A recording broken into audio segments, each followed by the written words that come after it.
নমস্কার, আমি সহদেব চক্রবর্তী আর আপনারা দেখছেন বং চর্চা চ্যানেল। তো আজ আমি একটি নতুন ভিডিও নিয়ে আপনাদের সামনে উপস্থিত হয়েছি। তো প্রথমেই বলি যে অনেকে প্রচুর টাকা রোজগার করছেন, মাসে 30, 40, 45, 60, 70 অনেকেই করছেন, কিন্তু ঋণ ছেড়ে যাচ্ছে না। বাড়িতে যতই রোজগার হচ্ছে, বাড়িতে হয়তো সবাই রোজগারই, কিন্তু ঋণ আপনাকে ছেড়ে যাচ্ছে না। তো একটা ছোট্ট কাজ বলবো, ওই কাজটাই আপনারা করুন, ফল পাবেন। তার আগে বলি, যারা আমার এই চ্যানেলে নতুন, আপনারা অবশ্যই এই বং চর্চা চ্যানেলটিকে সাবস্ক্রাইব করুন এবং নিত্য নৈমিত্তিক বাড়ির ছোটো ছোটো কাজ আপনার গ্রহকে সহজেই কিন্তু বাধা প্রদান করতে পারে, আপনার খারাপ সময়কে ভালো সময়ে উন্নীত করতে পারে। তো চলুন কথা না বাড়িয়ে শুরু করি। যে অনেকের বাড়িতে কিন্তু কিছুতেই ঋণ মুক্ত হতে পারছেন না। তো তার জন্য একটা ছোটো কাজ বলবো, বিশেষ করে পুরুষদের ক্ষেত্রে এটা, যে এই গাল, আমাদের এই গাল হচ্ছে শুক্র সবথেকে প্রিয় জিনিস।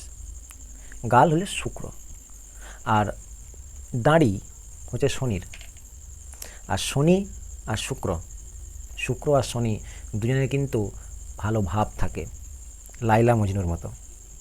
তো এই ছোট্ট কাজ, যে আপনারা যে ছোটো দাঁড়ি রাখবেন, খুব বড় নয়, দাঁড়ি রাখতে হলে খুব বড় রাখতে হবে তার কোনো মানে নেই। সেভিং করবেন না, এখন সব মেশিন বেরিয়েছে।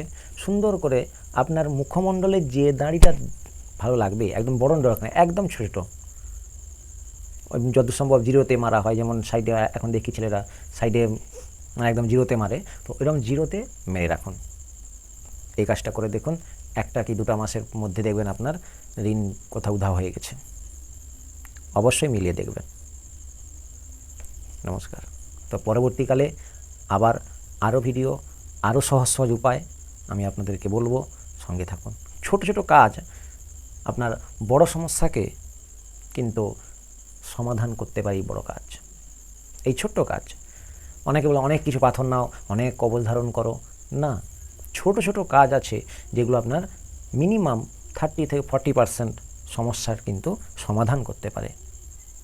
মিলিয়ে একবার দেখে নিন। হ্যাঁ, অবশ্যই আপনাকে স্টোন হোক বা মা কবচ হোক বা স্তোত্রপাঠ বা কবচ পাঠ প্রভৃতির মাধ্যমেও কিন্তু গ্রহদোষ কাটানো সম্ভব।